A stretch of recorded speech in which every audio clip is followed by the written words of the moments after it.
Are these functions inverses of each other? And I have two examples here, A and B. We'll start with example A. When you're asked to check if two functions are inverses of each other, you have two options. The first option is to actually take one of the functions and find its inverse, either f or g, and then compare the result with the other function from the problem.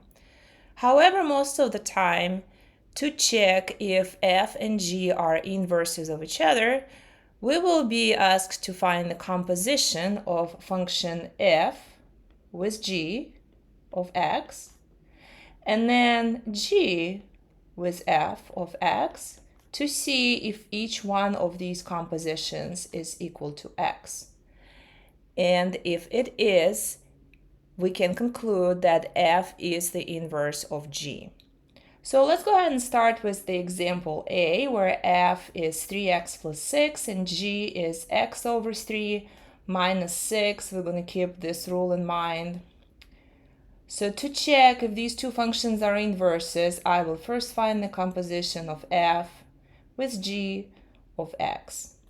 Remember that to find the composition, we're going to take the second function, g in our case, which is x over 3 minus 6, and put it into the first function where you see x.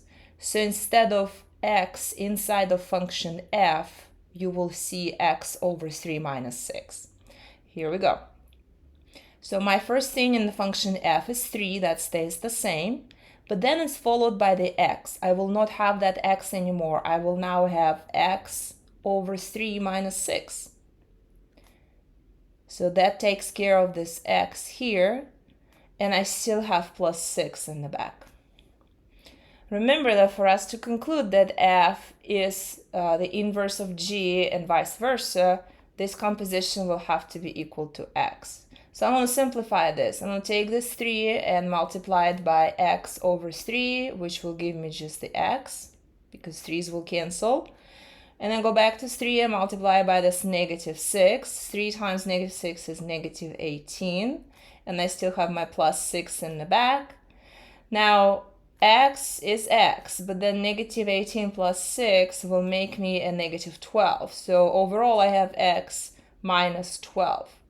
Remember, for me to conclude that f and g are inverses, both of the compositions, f with g and g with f, will have to equal to x. And this one here is equal to x minus 12. So for the first two functions, I don't even have to find the second composition because I know right away these are not inverses. Now let's look at example B. Again, the same story. I'm going to take function g and put it in place of x inside of function f. And that means I'm looking for f composition with g of x. So take this g, that is x cubed minus 1, and put it where you see x inside of function f. So here's what you have. Everything else inside of function f will stay the same. We got cubed root. Used to be of x plus 1, but now it's of x cubed minus 1.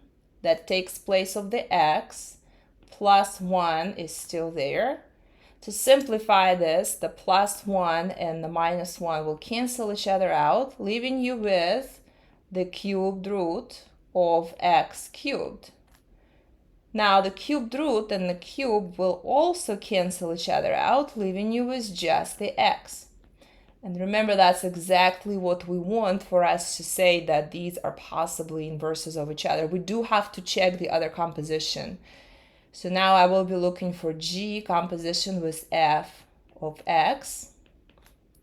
So this is the other way around. I'm going to take the function f, because that comes second, this guy right here, and put it inside of function g where I see x. Everything else inside of function g will stay the same. So just this blue circle will turn into the entire blue square or rectangle. So here's what I have. Cubed root of x plus 1. This used to be x.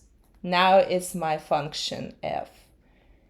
Now I have a cube This is the cube right here around the blue circle, so I have to keep it in my composition. And I also have -1.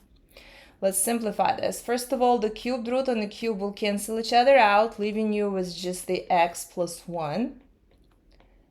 And then you still have your -1 in the back. Now the +1 and the -1 will cancel each other out, leaving you with x, which again is exactly what we want for us to say that f and g are inverses of each other.